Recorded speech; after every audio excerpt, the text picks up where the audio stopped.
সারাদিন পান ব্যবসা করে সংসার চালান বাসুদেব দাস আর স্ত্রী বিশিখা রানী সামলান ঘর। তাদের স্বপ্ন ছেলে মেয়ে দুজনই পড়াশোনা শিখে নিজের পায়ে দাঁড়াবে।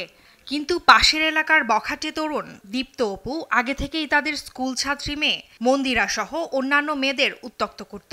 তবে ভয়ে মুখ খুলতে পারত না কেউ। এর মধ্যেই গত 18 জুন সন্ধ্যায় সবার সামনে মন্দিরাকে ঘর থেকে তুলে নিয়ে যায় দীপ্ত অপু সহ কয়েকজন সন্ত্রাসী। এরপর ভুক্তভোগী পরিবার বহু জায়গায় খোঁজ করেও না পেয়ে লাপসা ইউনিয়ন পরিষদ চেয়ারম্যান ও সাতক্ষীরা থানা পুলিশের কাছে সহায়তা চাইতে গেলে উভয়ের থেকে ভৎসনা এবং অপ্রত্যাশিত আচরণ পান। তাই শেষ পর্যন্ত আদালতের শরণাপন্ন হয়েছেন তারা। ৬-৭টা ছেলেবেলে বাড়ির সামনে ওটাই নিয়ে গেছে। কোর্টে থানায় মামলা করতে গেলাম, মামলা নিলে না। কোর্টে করেছি, কোর্টে কোনো আসামি ধরতেছে না। ওর মার ধরিয়েছে, ওর মার পরের দিন জামিন হয়ে গেছে। সব আসামি ঘুরে ঘুরে বেড়াচ্ছে। আমরা এখনো কোনো সুবিচার পাইনি।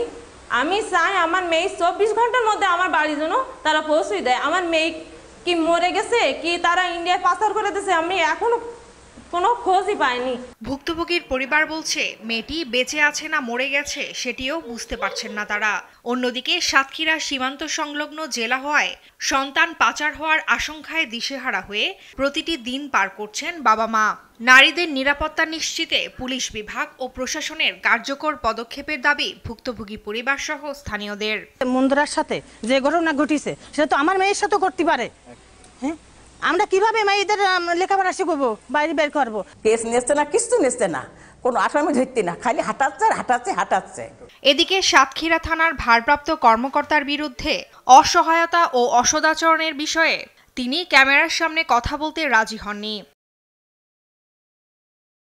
থানা পুলিশের এমন নির্লিপ্ততাকে তিরস্কার করে অপহৃত মন্দিরাকে দ্রুত খুঁজে দেওয়ার দাবি জানায় আইন ও সালিশ কেন্দ্র।